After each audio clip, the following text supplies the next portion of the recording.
गृहमंत्री अमित शाह पश्चिम बंगाल के बांकुड़ा में हैं। अमित शाह यहां चुनाव की तैयारियों के लिए बीजेपी कार्यकर्ताओं से मिल रहे हैं। बांकुड़ा में अमित शाह बिरसा मुंडा की मूर्ति पर माल्यार्पण भी करने पहुंचे। बांकुड़ा में ढोल नगाड़े परंपरागत छऊ नाच के साथ अमित शाह का जोरदार स्वागत हुआ। अमित शाह बांकुड़ा में आदिवासी और प्रवासी हिंदू समुदाय के लोगों के साथ खाना भी खाएंगे।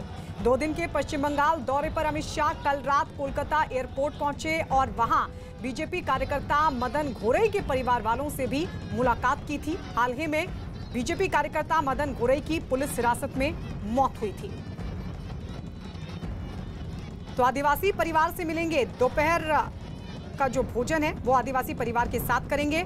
अमित शाह प्रवासी हिंदू समुदाय से भी करेंगे मुलाकात। इस सब के बीच कार्यकर्ताओं से फिलहाल वो मिल रहे हैं और ऐसी जानकारी की चुनाव की तैयारियों का जायजा ले रहे हैं और दिशा निर्देश भी कार्यकर्ताओं को अमित शाह देंगे।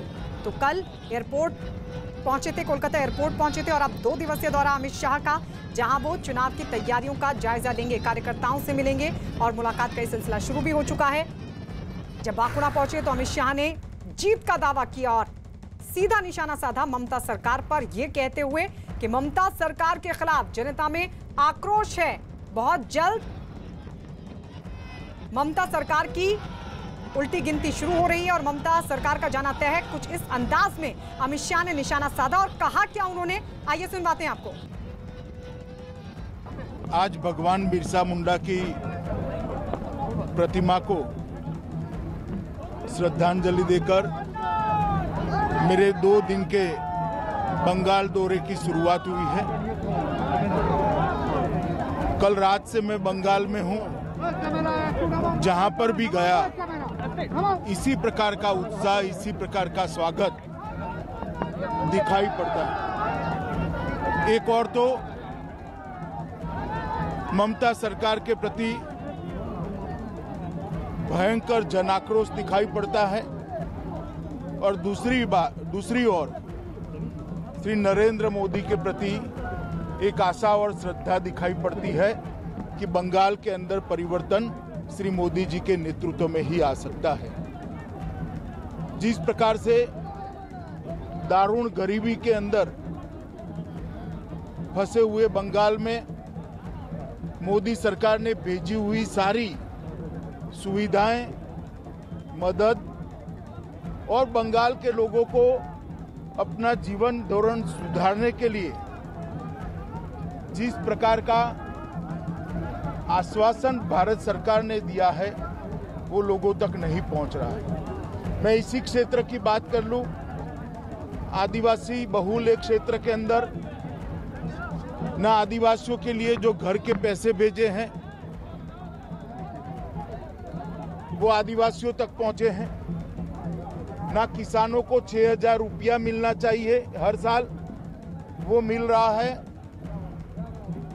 ना हर गरीब परिवार को 5 लाख रुपए का स्वास्थ्य का सुविधा मिलना चाहिए वो भी नहीं मिल रहा। भारत सरकार की 80 से ज्यादा योजनाएं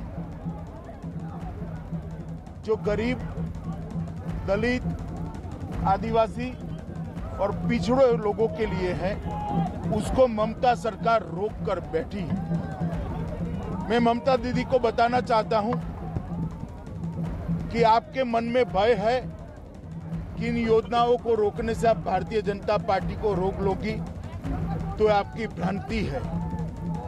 आप एक गरीब लोगों के लिए मोदी जी ने जो 6,000 रुपया प्रति साल भेजा है वो पहुंचने दीजिए, स्वास्थ्य की सुविधाएं पहुंचने दीजिए, शौचालय पहुंचने दीजिए, इनका घर उन तक पहुंचने दीजिए, तो शायद थोड़ा बहुत भी आपके लिए सोचेंगे।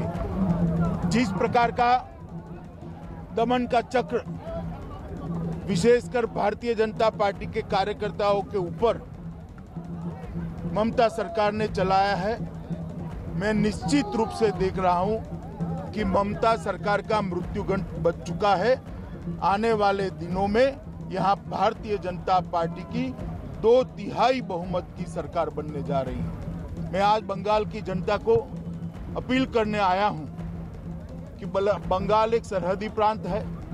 देश की सुरक्षा बंगाल की आंतरिक सुरक्षा के साथ जुड़ी है। देश की सुरक्षा को सुनिश्चित करने के लिए, बंगाल के युवा को रोजगारी देने के लिए और बंगाल के गरीब लोगों को दारुण गरीबी से बाहर निकालने के लिए इस सरकार को उखाड़ कर फेंक दीजिए। एक मौका भारतीय जनता पार्टी को दीजिए। हम आने वाले दिनों में यहाँ पर सोनार बांग्ला की रचना करने के लिए मोदी जी के नेतृत्व में भरसक प्रयास। तो जीत के दावे के साथ ममता सरकार पर हमला कुछ इस अंदाज में। हमारे साथ हमारे वरिष्ठ सहयोगी अमिताभ सिन्हा लगातार वहां से लाइव बने हुए हैं। अमिताभ जी, जिस समुदाय के परिवार के साथ आज मुलाकात करने वाले हैं अमित शाह, भोजन भी करेंगे, वो कितना बड़ा संदेश, क्योंकि कहा जा रहा है कि पूर्वी पाकिस्तान से वो समुदाय आता है और ऐसे में सीए का महत्व उनके लिए बेहद खास है। देखिए, जिस समुदाय जो आज मूलतः आदिवासी इलाके का दौरा है और जो बिरसा मुंडा की तस्वीर को माल्यार्पण किया है, ये जो सीमा है बांकुरा पुरुलिया इलाका, ये झारखंड छत्तीसगढ़ से लगी हुई सीमा है और यहाँ पर आदिवासी बहुत ज़्यादा बहुतायत संख्या में है और आदिवासियों तक ही संदेश पहुँचाना चाहती है कि ममता सरकार ने सरकारी योजनाओं को ठीक तरह से क्रियान्वित नहीं किया है, उन तक सरकारी योजनाओं का लाभ नहीं पहुँचा है। जहाँ तक जो अल्पसंख्यक माइनॉरिटीज़ की बात है, जो बांग्लादेश 71 के बाद धीरे धीरे बंगाल की सीमा के अंदर आ गए थे, बंगाल में बसे हुए हैं, तो उसके लिए भी कल उस परिवार के साथ भोजन करेंगे। और शायद वही कारण है कि नेशनल सिटीजनशिप रजिस्टर की बात कर रही है बीजेपी बंगाल में और शायद यही कारण है कि उस समुदाय को, जो समुदाय कम से कम 2 से 2.5 करोड़ की संख्या में बांग्लादेश से आकर भारत में बसा हुआ है, माइनॉरिटी हिंदूज का, वो समुदाय जो कम से कम 60 विधानसभा सीटों पर प्रभावित करने का दम भरता हो, उस समुदाय के साथ वो कल दिन बिताने वाले हैं। तो ये आज आदिवासियों के साथ कल उस समुदाय के साथ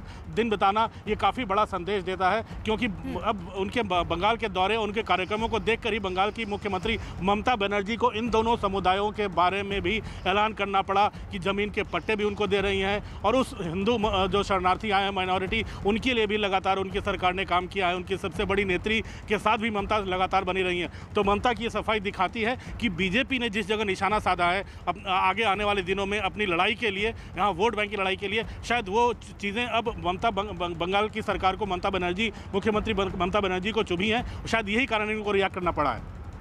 कार्यकर्ताओं से बातचीत का सिलसिला क्या शुरू हो चुका है अमिताभ जी, और क्या जानकारी मिल पा रही है किस तरह के दिशा निर्देश अमित शाह की तरफ से कार्यकर्ताओं को?